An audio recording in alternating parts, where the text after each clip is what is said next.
इतक्या सगळ्या टिप्स तुम्हाला एकाच व्हिडिओमधून कोणीच सांगितल्या नसतील, त्या टिप्स मी तुम्हाला या व्हिडिओमधून सांगणार आहे। व्हिडिओ फक्त 5 मिनिटाच्या आतमध्ये आहे, त्यामुळे शेवटपर्यंत नक्की पहा। इथे मी घरामध्ये असलेल्या भांड्यांचे प्रकार काच, प्लास्टिक, स्टील, तांबे, पितळ, जर्मलचे भांडे फक्त 2 ट्रिक्स आणि 2 साहित्य वापरून स्वच्छ करून दाखवणार आहे। सर्वात अगोदर इथे मी एक पातेलं घेतलेलं आहे, त्यामध्ये कोमट पाणी, 1 चमचा भरून मीठ आणि थोडंसं विम लिक्विड टाकलेलं आहे।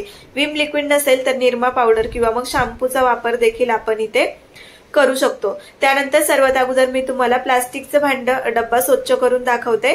आपल्याला ह्यामध्ये थोडी घासणीचा किंवा मग साबणाचा वापर करायचा नाहीये, तर तुम्ही इथे पाहू शकता प्लास्टिकचा डब्बा हात फिरवता स्वच्छ होऊन जी चकाकी शायनिंग आहे ती लगेच येते।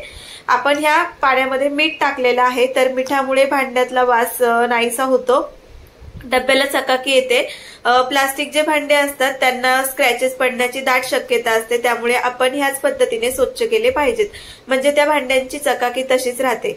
आता इथे मी काचेचे ग्लास घेतलेले आहे, काचेच्या ग्लासवरती सुद्धा खूप सारे चिकट डाग होते, तेही पाण्यामध्ये बुडवता क्षणी नाहीसे होतात। तुम्ही इथे पाहू शकता, रिझल्ट अगदी तुमच्या समोर आहे।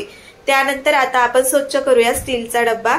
स्टीलचं भांड सुद्धा आपल्याला घासणीचा वापर न करता धुवून घ्यायचं आहे, ते अगदी चकचकीत निघतं। झाकण जरा जास्त चिकट असेल तर ते चिकट झाकण आपण ब्लाऊजच्या पिसाने किंवा मग खरबरीत रुमालाने ह्या पाण्यासोबत हात फिरून घेऊ शकतो।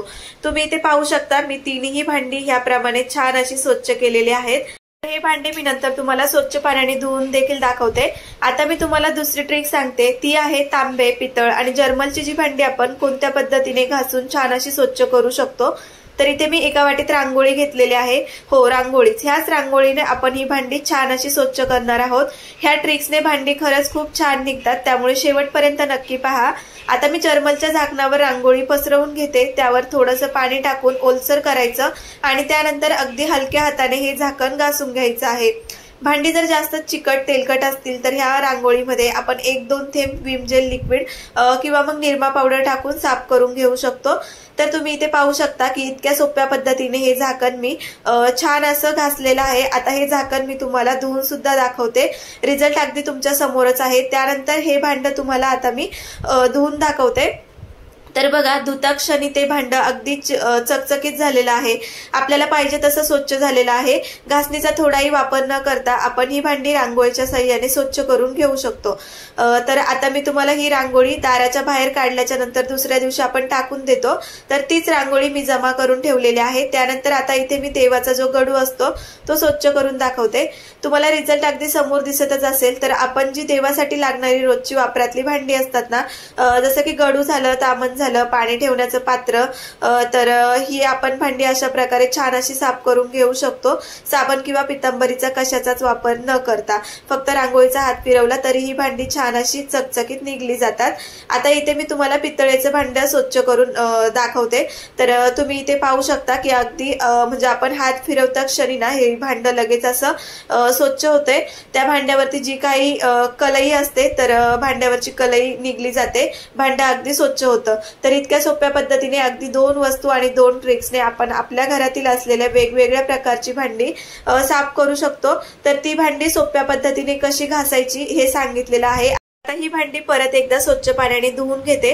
तुम्ही इथे पाहू शकाल, ग्लास, प्लास्टिकचा डब्बा, स्टीलचा डब्बा आपण फक्त कोमट पाण्यात मीठ आणि 2 थेंब विम जेल लिक्विड टाकून साफ केलेला आहेत आणि अगदी स्वच्छ झालेलेही आहेत। त्यानंतर तांबे, पितळ आणि जर्मलची भांडी आपण फक्त रांगोळीने घासून घेतलेली आहेत आणि पाहिजे तशी स्वच्छही झालेली आहेत। तर सर्व प्रकारची भांडी घासताना थोडाही घासणी किंवा साबणाचा अजिबात वापर केलेला नाहीये, फक्त ज्या काही ट्रिक्स सांगितल्या रांगोळी आणि मिठाने ही भांडी स्वच्छ केलेली आहेत। प्रत्येकाच्याच घरामध्ये भांड्यांचे हे प्रकार उपलब्ध असतात, तर साबणाने घासणीने न घासता आपण या छोट्या छोट्या ट्रिक्स वापरून ही पटकन आपली भांडी घासून घेऊ शकतो।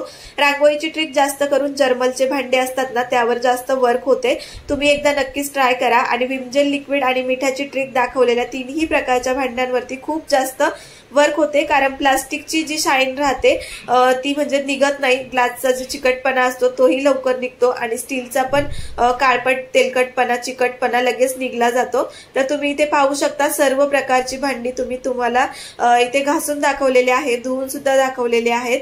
तांबे झालं, पितळ झालं, काचेची वस्तू झाली, स्टील झालं, प्लास्टिक झालं, डब्बा झाला आणि त्यानंतर शेवटी जर्मलची भांडी। इथे मी 6 प्रकारची भांडी प्रत्येकाच्याच घरामध्ये उपलब्ध असतात। माझ्याकडे उपलब्ध असलेल्या भांड्यांच्या प्रकारामधले सगळी भांडी अगदी थोड्या वेळात आणि मस्त अशा 2 ट्रिक्स वापरून स्वच्छ करून दाखवलेले आहेत।